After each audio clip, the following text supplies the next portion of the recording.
Hello guys, तर आज आपण बघणार आहोत आवळा आणि लिंबूच्या लोणचाची रेसिपी, जी खूप खूप खूप युनिक आणि चविष्ट लागते. सो हा व्हिडिओ शेवटपर्यंत नक्की बघा. नमस्कार. तर आज आपण एकदम चटपटीत आणि एक चविष्ट अशी रेसिपी बघणार आहोत. ते म्हणजे आवळा आणि मिरचीचं लोणचं, जे खायला खूप चविष्ट लागतं आणि ते तुम्ही 6 महिने स्टोअर करू शकतात. चला मग आपण स्टार्ट करूया. तर त्यासाठी लागणारे आवळा, लिंबू, मिरची, साखर, ओली हळद, मीठ, जे साहित्य होतं ते तुम्ही सगळं नोट करून घ्या.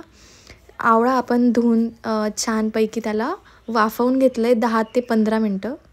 एक पातेली ठेवली आहे, त्याच्यावर तुम्ही चाळणी ठेवून त्याला कवर करू शकता आणि 15 मिनटं वाफवून घ्यायचं.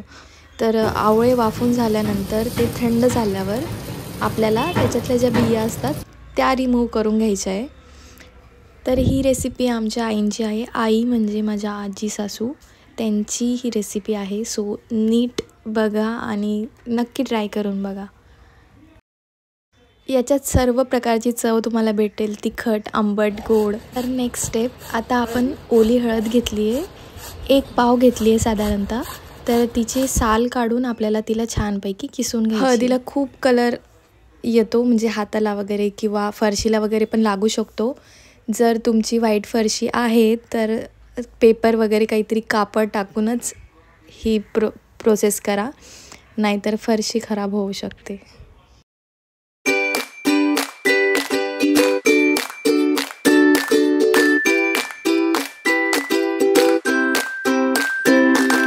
तर आम्ही सगळं रेडी करून ठेवलं आहे. हळद, मिरची कट करून ठेवली आहे, हुब्या हुब्या चिरायच्या मिरच्या. तर आता आपण जे आपले शिजवलेले आवळे आहेत त्याच्यात हा मसाला टाकायचा आहे. केपराचा मसाला, मिरची लोणचे मसाला असं त्याचं नाव आहे. त्यानंतर आपल्याला 1 पाकीट लिंबू लोणचे मसालाही त्यात ॲड करायचा आहे.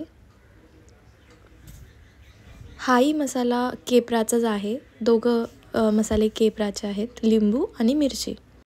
तर हे दोघं मसाले टाकून झाल्यानंतर त्यात आपल्याला टाकायचं आहे नमक. नमक साधारणतः पाऊण वाटी घेतलं आहे आपण. साधारणतः 1 वाटी आम्ही लाल चटणी पण त्याच्यात ॲड केली आहे वेगळी.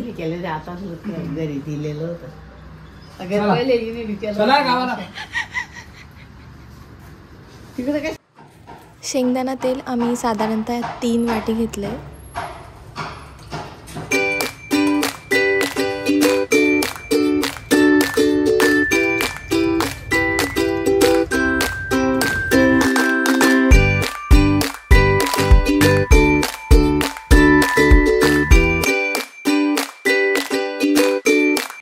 आता आपण आपलं आधी बनवलेल्या सारणामध्ये आपण जी ओली हळद किसून घेतली होती ती ॲड करायची आहे.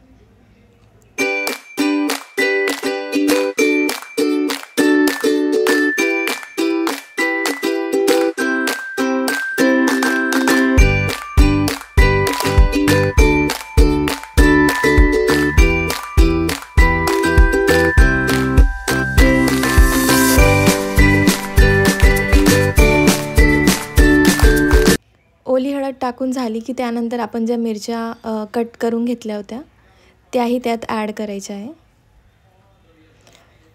तोंडाला पाणी सुटतंय की नाही?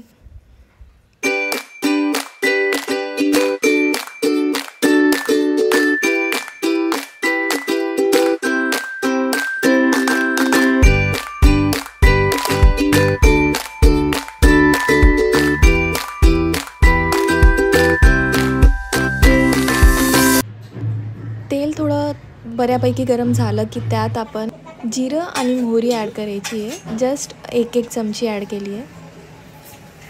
तर तेल छान गरम झालं आहे. आता ती जिरं आणि मोहरी आपण याच्यात ॲड.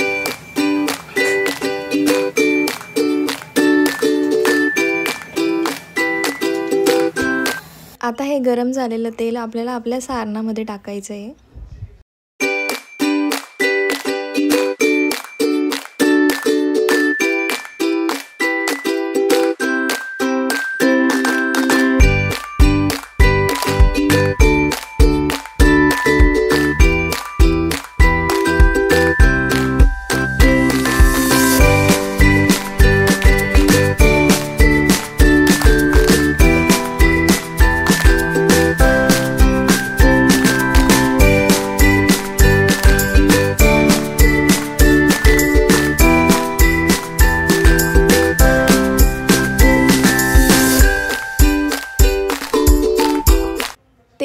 ॲड केल्यानंतर ह्या मिश्रणाला आपण छानपैकी एकजीव करून घ्यायचं आहे, जेणेकरून सगळे मसाले मिक्स होतील आणि तेलही प्रॉपर सगळीकडे लागेल.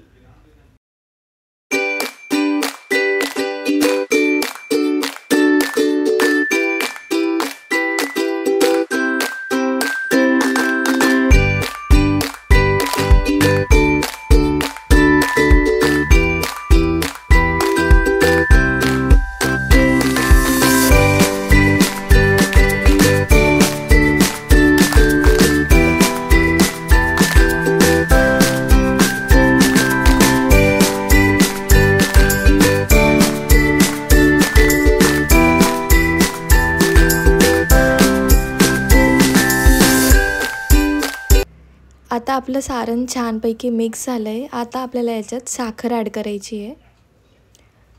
तर आपण साखर ॲड करून घेऊया आणि साखर ॲड करून परत त्या मिश्रणाला एकजीव करायचं आहे. मग साखर मेल्ट होऊ द्यायची आपल्याला थोडा वेळ. हे छानपैकी मिक्स करून घेऊ आणि याला मेल्ट होऊ देऊ. मी तुम्हाला स्टार्टिंगमध्ये जे प्रमाण दाखवलं होतं ते 1 किलो लोणच्यासाठी आहे, तर तुम्ही यानुसारही बनवू शकता. केलं जर तुम्हाला गोड थोडं जास्त हवं असेल तर तुम्ही साखर वाढवा, आंबट हवं असेल तर लिंबूचा रस वाढवा. म्हणजे तुम्हाला जसं हवं आहे तसं तुम्ही प्रमाण घेऊ शकता. तिखट हवं असेल तर थोडं तिखट ॲड करा जास्त, तर त्यानुसार तुम्ही कमी जास्त करू शकता.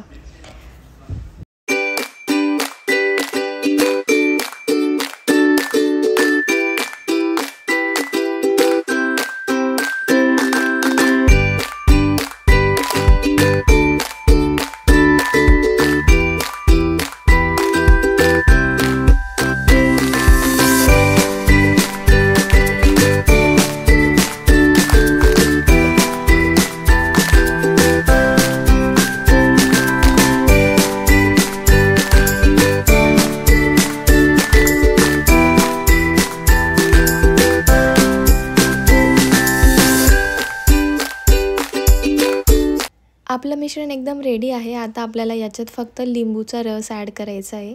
तर आपण लिंबू कट करून त्याचा रस काढून घेऊया. छान रसदार लिंबू घ्या.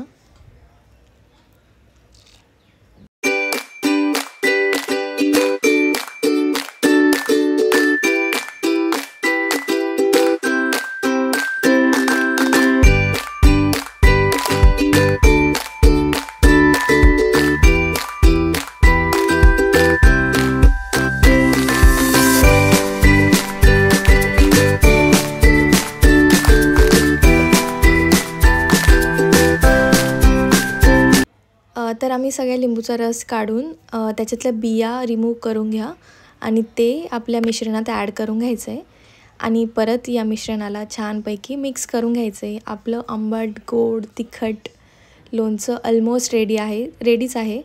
तुम्ही बघू शकता किती सुंदर दिसतं आहे आणि ते खायलाही तेवढंच चविष्ट लागेल. तर ही रेसिपी नक्की ट्राय करा आणि कमेंट करून सांगा कशी झाली. आय होप तुम्हाला हा व्हिडिओ आवडला असेल आणि आवडला असेल तर लाईक, शेअर आणि कमेंट करायला कंजूसपणा करू नका. Bye bye.